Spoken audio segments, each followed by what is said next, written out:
नमस्कार दोस्तों, मैं आपका अपने चैनल HVS स्टडीज़ में स्वागत करता हूं। इस वीडियो में आपके लिए 1 जून 2022 का करंट अफेयर लेकर आ गया हूं, जिसमें हम बात करेंगे स्टैटिक जीके और रिलेटेड करंट अफेयर के रिवीजन की। अगर आप इस चैनल पर पहली बार आए हो तो आपसे अनुरोध है, चैनल को सब्सक्राइब कर लीजिएगा। वीडियो अच्छी लगे तो वीडियो लाइक करके ज़रूर जाइएगा। लास्ट में आपके लिए क्विज़ रखा है, उस क्विज़ को ज़रूर सॉल्व कीजिएगा। चलिए बात करते हैं लास्ट डे के क्विज़ की।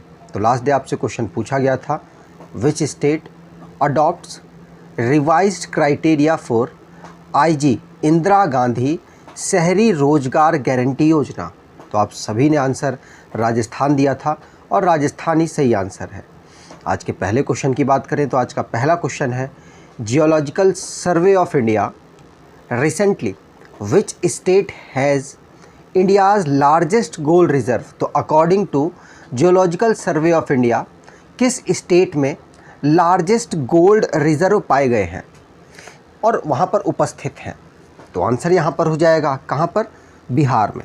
बिहार में according to geological survey of India यहाँ पर लार्जेस्ट गोल्ड रिजर्व मिले हैं और यहाँ पर मिल सकते हैं। तो इसके लिए नीतीश कुमार जी, जो कि इस वक्त बिहार के चीफ मिनिस्टर हैं, उन्होंने परमिशन दे दी है कि वो जो लार्जेस्ट कहा जा रहा है जियोलॉजिकल सर्वे ऑफ इंडिया के अकॉर्डिंग कि अगर लार्जेस्ट गोल्ड रिजर्व है तो आप वहाँ से एक्सप्लोरेशन कर सकते हैं।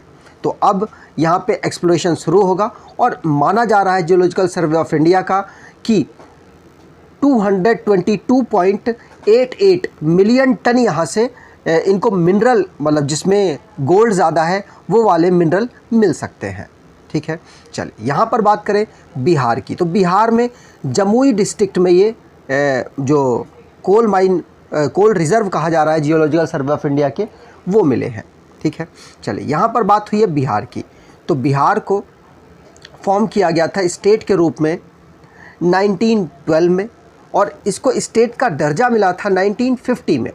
कैपिटल इसकी पटना है, डिस्ट्रिक्ट 38 है, गवर्नर फागू चौहान है, चीफ मिनिस्टर नीतीश कुमार है, लेजिस्लेचर बाईकैमरल है, जहाँ की काउंसिल में 75 सीट्स, असेंबली में 243 सीट यहाँ से आती हैं, राज्यसभा की 16 सीट्स, लोकसभा में 40 सीट यहाँ से आती हैं।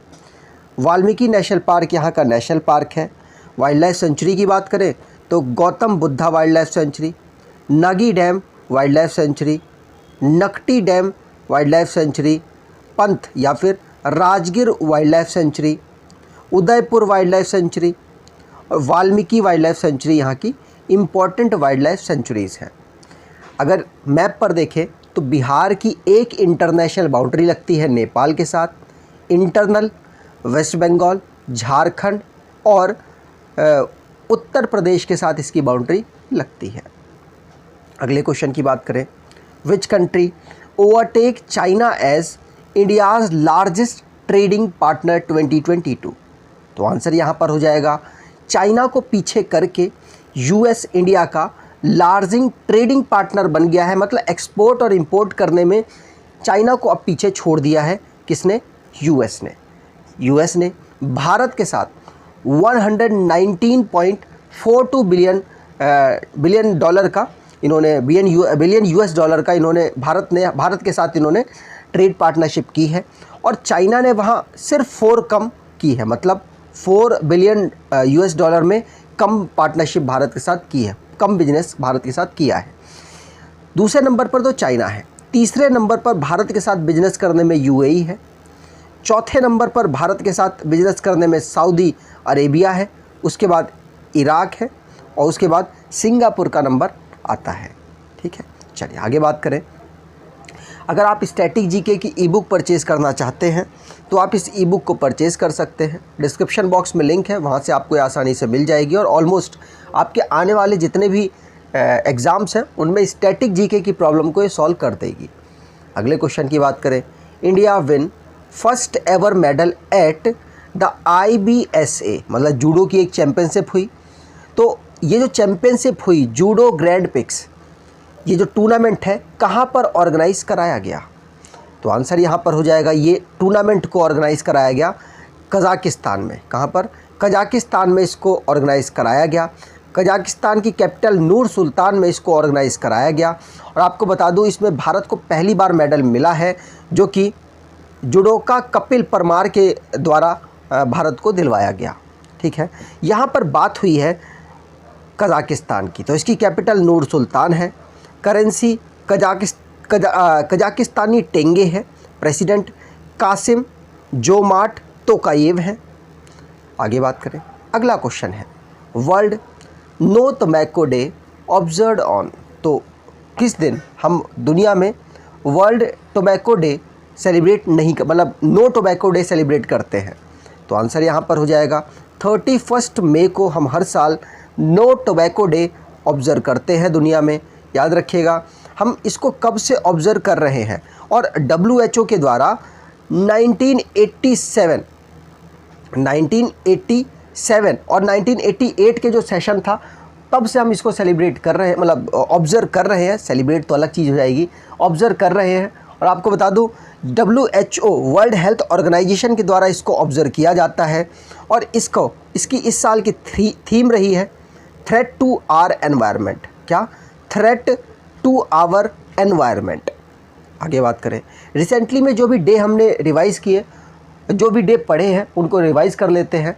जैसे कि पहला क्वेश्चन है नो टोबैको डे हमने पढ़ लिया, वर्ल्ड थायराइड अवेयरनेस डे हमने 25 मई को ऑब्ज़र्व किया, वर्ल्ड टर्टल डे हमने 23 मई को, international day for biological diversity को हमने 22 मई को ऑब्ज़र्व किया, एंटी टेररिज्म डे 21 मई को, इंटरनेशनल टी डे 21 मई को, वर्ल्ड बी डे 20 मई, वर्ल्ड एड्स वैक्सीन डे 18 मई को ऑब्ज़र्व किया, इंटरनेशनल म्यूज़ियम डे हमने 18 मई, और वर्ल्ड हाइपरटेंशन डे 17 मई को हमने ऑब्ज़र्व किया है।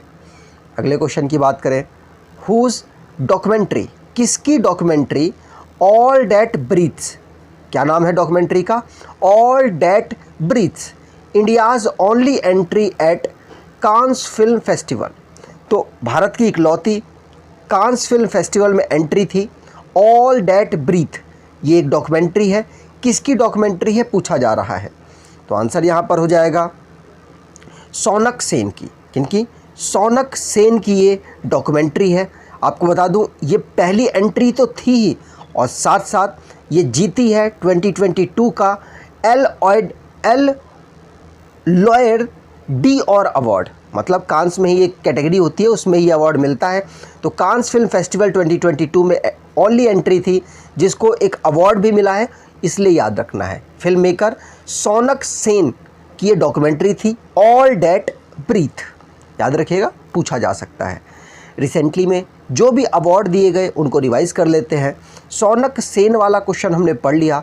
अगला क्वेश्चन है फ्रेंच रिवियरा फिल्म फेस्टिवल में नवाजुद्दीन सिद्दीकी को एक्सीलेंस इन सिनेमा अवार्ड से सम्मानित किया गया। इंडिया की एक नोवेल है टॉम्ब ऑफ सैंड, इसको इंटरनेशनल बुकर प्राइज़ के लिए सिलेक्ट किया गया। ए गोपाल कृष्णन को वैश्विक इंडस्ट्रियल रिसर्च अवार्ड 2020 का दिया गया। जीनियस एनर्जी एक स्टार्टअप है जिसको अमेज़न संभव एंटरप्रेन्योरशिप चैलेंजेस 2022 अवार्ड मिला। अंजलि पांडे जिनको CII Excon committed leader award से सम्मानित किया गया। वेस्ले मॉर्गन जो कि विलियम E. कॉल्बी अवार्ड से सम्मानित किए गए, अपनी बुक है द हार्डेस्ट प्लेस के लिए। केनिया की नर्स है एना क्वाबले डूबा, उनको वर्ल्ड बेस्ट नर्स का अवार्ड मिला है। अगले क्वेश्चन की बात करें, which state chief minister Basavaraj S Bommai launched आयु ऐप। तो किस स्टेट के चीफ मिनिस्टर जिनका नाम बसवराज एस बोम्मई है, उन्होंने आयु ऐप को लॉन्च किया। तो बसवराज एस बोम्मई अगर आप जानते हैं तो एक कर्नाटका के चीफ मिनिस्टर हैं, इन्होंने आयु ऐप को लॉन्च किया है, याद रखना है। आयु ऐप आपको अगर नहीं भी पता तो भी आप समझ जाएंगे, हेल्थ से और वेलनेस से रिलेटेड होगी ये आयु ऐप। आपको बता दूं इसमें आपकी जो हेल्थ की पूरा सिस्टम है उसको आप ऑब्ज़र्व कर सकते हैं। आपको अगर कोई बीमारी है तो आप उस बीमारी को रजिस्टर करके उसके अकॉर्डिंग चेक कर सकते हैं कि आपकी सिचुएशन अभी क्या चल रही होगी अकॉर्डिंग टू सीक्वेंस ऑफ बीमारी। मतलब वो जो डिसीज़ की एक पूरी सीक्वेंस होती है उसको वहाँ पर इनबिल्ड किया गया है और आपके अकॉर्डिंग वो ऐप काम करेगी। आपको समय समय पर अलर्ट भी देती रहेगी कि जब आपको योगा करना है वो समय बताती रहेगी, दवाई लेनी है वो समय बताती रहेगी। इस तरीके की ऐप बनाई गई है आयु ऐप, जिसको कर्नाटका के chief minister Basavaraj S Bommai के द्वारा लॉन्च किया गया। याद रखिएगा, आर्टिफिशियल इंटेलिजेंस इसमें डाला गया है। गवर्नर की बात करें कर्नाटका की तो थावर चंद गहलोत है और चीफ मिनिस्टर तो हमने बात कर ली, कैपिटल है बेंगलुरु। रिसेंटली में जो भी स्टेट से रिलेटेड करंट अफेयर बना है उनको रिवाइज़ कर लेते हैं। कर्नाटका वाला क्वेश्चन पढ़ लिया। दूसरा, राजस्थान जो कि आईजी शहरी रोजगार गारंटी योजना को अपने यहाँ पर अडॉप्ट करेगा। इंडिया की पहली ओलंपिक वैल्यू एजुकेशन उड़ीसा में सेटअप किया गया। 4th एडिशन का state level Shirui lily festival को मणिपुर में सेलिब्रेट किया गया। महाराष्ट्र ने 23 कंपनीज से 30,000 करोड़ का जो वर्थ है उसमें MOU साइन किया है। कहाँ पर? दाओस में, जहाँ पर WEF की मीटिंग चल रही थी। उत्तर प्रदेश ने संभव पोर्टल को लॉन्च किया, जिसमें जो पीपल है, वहाँ के जो लोग हैं, वो अपनी पब्लिक जो भी एनर्जी से रिलेटेड प्रॉब्लम्स हैं उनको डाल सकते हैं। पंजाब के जो चीफ मिनिस्टर हैं भगवंत मान सिंह, जिन्होंने लोक मिलनी स्कीम को पब्लिक कंप्लेंट के लिए लॉन्च किया है। केरला अपनी पहली OTT लाने वाला ऐसा स्टेट बन गया जिसका नाम सी स्पेस रखा गया। आगे बात करें, अगला क्वेश्चन है the prime minister employment generation programme extended through which year. तो प्रधानमंत्री जी का कोरोना वायरस के बाद बहुत सारे लोगों की जॉब गई है, संकट आ गया है, उसको बेहतर करने के लिए उन्होंने prime minister employment generation programme को चला रखा था। अब इसको एक्सटेंड कर दिया गया है क्योंकि समयकाल ख़त्म हो गया है इस जो प्रोग्राम का। तो इसका समयकाल बढ़ाया गया है फाइनेंशियल ईयर 2026 तक। तो याद रखिएगा, फाइनेंशियल ईयर 26 तक प्रधानमंत्री एम्प्लॉयमेंट जनरेशन प्रोग्राम को एक्सटेंड किया गया, जिसमें कोशिश की जाएगी कि आपकी जो भी नौकरी गई है, जितने भी लोगों की गई है, ऑलमोस्ट उतना डेटा रिकवर किया जाए, उससे ज़्यादा किया जाए। ये मेनली टारगेट है प्रधानमंत्री prime minister employment generation programme का। अगला क्वेश्चन है which RJ receives the immunisation champion award by UNICEF. तो यूनिसेफ के द्वारा इम्यूनाइजेशन चैम्पियनशिप अवार्ड किस RJ को मिला है? तो ये जम्मू कश्मीर से बिलोंग करते हैं। इनका नाम है उमर निसार। उमर निसार को इम्यूनाइजेशन चैम्पियनशिप अवार्ड यूनिसेफ के द्वारा मिला है। रेडियो जॉकी उमर निसार जो कि कश्मीर से बिलोंग करते हैं, वो बेस्ट कंटेंडर बने हैं इम्यूनाइजेशन चैम्पियन अवार्ड के लिए, जिसको UNICEF United nation international children emergency fund के द्वारा दिया गया। एक प्रोग्राम चल रहा था मुंबई में, रेडियो फॉर चाइल्ड 2022 में, वहाँ पर ये अवार्ड इनको दिया गया है। यूनिसेफ की बात करें तो यूनिसेफ की फुल फॉर्म तो मैंने आपको बता ही दी, united nation international children emergency fund. इसका हेडक्वार्टर न्यूयॉर्क यूनाइटेड स्टेट में है। हेड इसके कैथरीन M रसल हैं। प्रेसिडेंट टोर हैट्रेम है और फाउंड किया गया था 11 दिसंबर 1946 को। अगले क्वेश्चन की बात करें, which organization launches saving life insurance plan Bima Ratna.